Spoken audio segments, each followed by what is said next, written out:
I knew I was going to die the moment the wolf's golden eyes locked onto mine through my apartment window. 3rd floor, no fire escape, and I was holding a half-eaten burrito. Not exactly how I imagined my Tuesday night would end. The massive creature sat on the emergency exit platform like a dog waiting for its owner. Except this was no golden retriever. This thing was the size of a small horse, with fur the color of midnight, and eyes that seemed to glow with an intelligence that made my burrito slip from my suddenly numb fingers. It tilted its head. I screamed. Then I did what any rational 26-year-old woman would do. I grabbed the nearest weapon, a decorative succulent named Gerald, and hurled it at the window. Gerald bounced harmlessly off the glass, sending dirt everywhere. The wolf's mouth opened in what I could only describe as a laugh. "This is it," I muttered, backing toward my bedroom. "This is how I go." Eaten by Balto's evil twin while wearing dinosaur pajamas, the wolf stood, and I swear on my student loans, it winked at me before leaping off the platform and disappearing into the Portland night. I didn't sleep that night. Or the next. By Thursday, I'd convinced myself it was a stress-induced hallucination, brought on by too much coffee and my boss's impossible deadline for the Henderson marketing campaign. By Friday, I'd almost forgotten about it. Then he walked into my office. "Ms. Reyna Chen?" I looked up from my computer to find a man standing in my cubicle doorway, and my brain immediately short-circuited. He was tall, absurdly tall, with dark hair that looked like he'd just run his fingers through it, a sharp jawline that could cut glass, and those same impossibly golden eyes I'd seen through my window. No, absolutely not. Yes? My voice came out as a squeak. "Professional, Reyna. Very professional." He smiled, and it was the kind of smile that probably made people forget their own names. "I'm Kieran Nightshade. I have a meeting with your creative director about the Lunar Enterprises account." Of course his name was Kieran Nightshade. Of course it was. "Mr. Patterson's office is—" I pointed vaguely toward the corner office, my hand shaking slightly. "3rd door on the left, thank you." He didn't move. Instead, those golden eyes studied me with an intensity that made me feel like a lab specimen under a microscope. "Have we met before?" "No." The word came out too loud, too fast. Several heads popped up from nearby cubicles. I lowered my voice. "Definitely not. I would remember." His smile widened. "So would I." Then he was gone, leaving behind a faint scent of pine and something wild I couldn't quite place. I slumped in my chair, my heart doing gymnastics in my chest. My coworker, Jenny, rolled her chair over immediately. "Please tell me you saw that.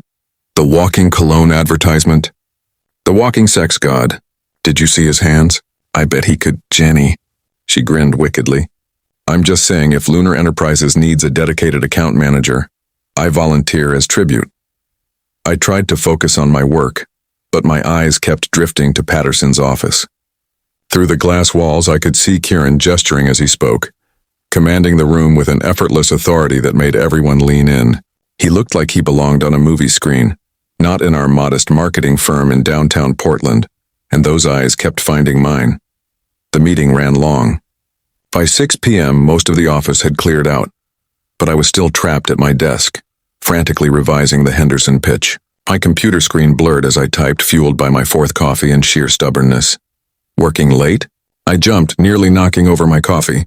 Kieran stood beside my cubicle, jacket slung over his shoulder, looking infuriatingly composed while I probably resembled a caffeinated raccoon. "Just finishing something up," I managed.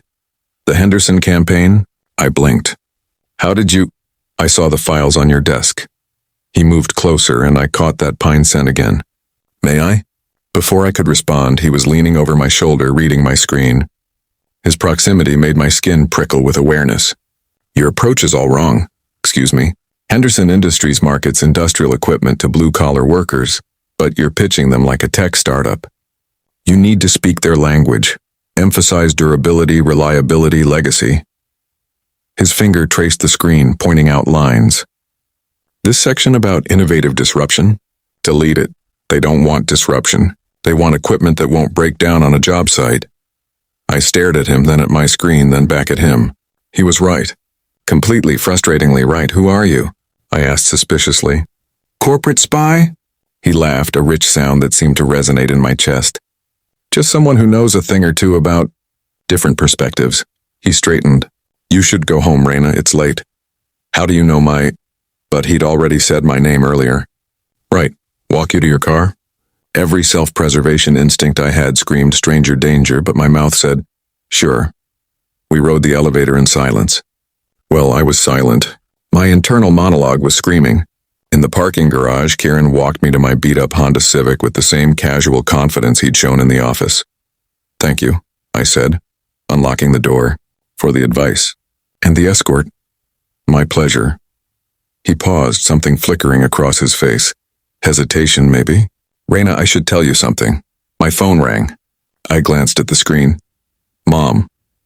I'm sorry, my mother has a sixth sense for bad timing. Answer it.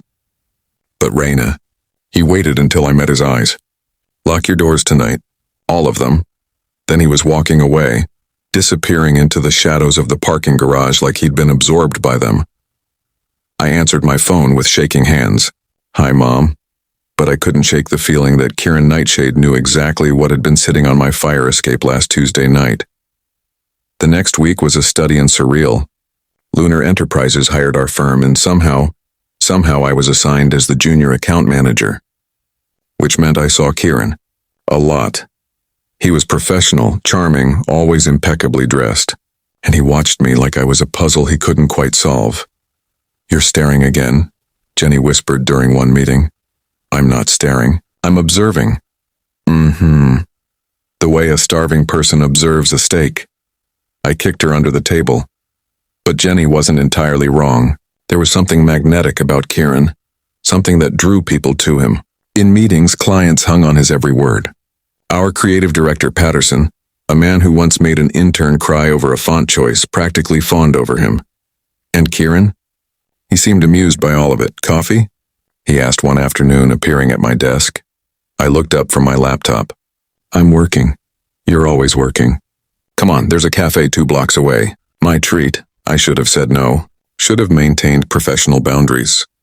Instead, I found myself walking beside him in the crisp autumn air, leaves crunching under our feet.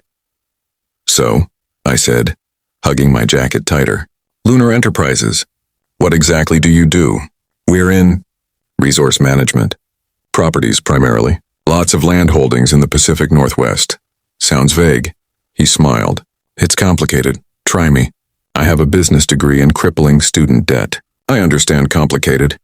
His laugh startled a flock of pigeons. Fair enough. We manage properties for families. Old families. Some of our clients have holdings that have been in their bloodlines for centuries. Like British nobility? Something like that. We reached the cafe, a cozy hole in the wall that smelled like cinnamon and fresh bread. Kieran ordered. A black coffee for him, a caramel latte for me without asking my preference. Lucky guess. I asked as we sat. You have a tell. You always add extra cream and sugar to the office coffee. The fact that he'd noticed such a small detail about me sent a flutter through my stomach. Observant? You have no idea. We talked for an hour. He asked about my work, my life, my dreams.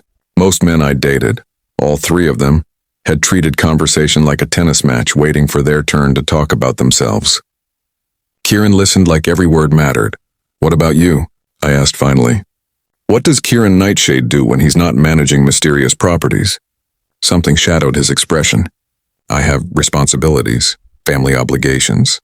They don't leave much room for personal interests. That sounds lonely. His golden eyes locked onto mine with an intensity that stole my breath. It has been. Until recently, the air between us shifted, charged with something unspoken. I was suddenly acutely aware of how close we were sitting, how his knee almost touched mine under the small table. My phone buzzed. Work email urgent, I gestured vaguely. Of course. But he looked disappointed. The emails kept coming. Henderson Industries had moved up their deadline. Patterson wanted new mock-ups by Monday. I ended up working through the weekend, fueled by takeout and determination. Sunday night, past midnight, I was finally finishing up when my apartment lights flickered. Then died completely. No. I grabbed my phone's flashlight, stumbling toward the breaker box. But before I reached it, I heard it. A low growl from my living room. Every horror movie I'd ever watched flashed through my mind. Slowly I turned. The wolf sat in my living room, the massive, impossible wolf with midnight fur and golden eyes. My scream died in my throat as the wolf's form began to shimmer, blur, change. Bones cracked and reformed. Fur receded, and within seconds, Kieran Nightshade stood naked in my living room. "Reyna," he said gently. "Don't scream," I screamed. Then I grabbed the nearest weapon, this time a floor lamp, and wielded it like a baseball bat. "What the hell? I can explain." "You're a werewolf. You're a werewolf who's been stalking me." I wasn't stalking. I was protecting. From what? He moved toward me, hands raised in surrender, seemingly unconcerned about his nakedness. From others like me. "Reyna, you're my mate." I laughed, a hysterical edge to it. "You're what? My mate?" It's complicated, but basically you're the person I'm meant to be with. I knew the moment I caught your scent that night. It's why I couldn't stay away. This is insane. You're insane. I'm insane for listening to this. But even as I said it, pieces clicked into place. The golden eyes. His unnatural grace. The way he seemed to know things he shouldn't. "I know how this sounds," Kieran said softly, "but you're in danger. My pack, there are rules about humans, and some members don't believe humans should know about us. They've been watching you." As if on cue, my window exploded inward. 3 wolves, smaller than Kieran's form but no less terrifying, landed in my living room in a shower of glass. Kieran snarled, shifting partially, his eyes blazing gold, teeth elongating into fangs. "Run," he growled. Instead, I did something incredibly stupid. I threw the lamp. It hit the nearest wolf square in the face. The creature yelped, more surprised than hurt, but it gave Kieran the opening he needed. He shifted fully, his massive wolf form slamming into the others with brutal efficiency. The apartment erupted into chaos. Snarling, crashing, my neighbors were definitely calling the cops. I stumbled backward into my bedroom, slamming the door. My hands shook as I dialed 911. Then the door burst open, but it wasn't a wolf. She was a woman, tall, elegant, with silver blonde hair and eyes like chips of ice. "The Alpha's human," she said, her voice dripping with disdain. "How disappointingly ordinary." "Who?" "I am Leanna Silvercrest, and you, little human, are a problem that needs to be eliminated." She lunged. I dove sideways, crashing into my nightstand. My hand closed around something solid, my old softball trophy from high school. I swung wildly. The trophy connected with her temple. Leanna stumbled, shock crossing her perfect features. Then Kieran was there, in human form again, positioning himself between us. Blood dripped from a cut on his shoulder, but his stance was protective, lethal. "Leanna, leave." "She's human, Kieran. The council will never accept." "I don't care." Each word was a growl. "She's mine. And if you or anyone else threatens her, you'll answer to me." The air crackled with tension. Finally, Leanna smiled, cold, calculating. "The council will hear of this, Alpha. You're starting a war over a human. Then let there be war." She shifted, a silver wolf leaping through the broken window. The other wolves retreated with her, leaving my apartment in shambles. Kieran turned to me, and despite everything, the broken window, the destroyed furniture, the revelation that werewolves existed, all I could focus on was the vulnerability in his eyes. "I'm sorry," he whispered. "I never wanted you to find out this way. I should have been terrified. Should have called the police, a priest, maybe an exterminator. Instead, I found myself asking the only question that mattered. When you said I'm your mate, what does that mean exactly?" Relief flooded his features. "It means you're mine and I'm yours. It means I would burn the world down before letting anyone hurt you. It means," he hesitated, "it means I've been falling in love with you since the moment I saw you through that window, holding a burrito and looking absolutely terrified." Despite everything, I laughed. "That's the weirdest declaration of love I've ever heard. Is it working?" I looked at him. This impossible, infuriating, protective man who could turn into a wolf and had just fought off 3 attackers to keep me safe. Who noticed how I took my coffee. Who listened when I talked. Who looked at me like I was the most important thing in his world. "Ask me again when you're wearing pants," I said. He grinned, and it was the same wolfish smile I'd seen that first night. Deal. But as I watched him shift through my destroyed apartment looking for something to wear, one thought kept circling my mind. Leanna had mentioned the council. She'd said Kieran was starting a war, and something told me that what had happened tonight was only the beginning. My phone buzzed. "Unknown number." I answered without thinking. A voice, male, ancient, carrying the weight of centuries, spoke. Ms. Chen, we need to talk about your relationship with Alpha Nightshade. Come alone to Silver Peak tomorrow at midnight. If you don't, the voice paused. Well, let's just say your family in San Francisco won't understand what happened to them. The line went dead. I looked at Kieran, who was watching me with those golden eyes, and realized that falling for a werewolf was the easy part. Surviving his world, that was going to be a hell of a lot harder. To be continued.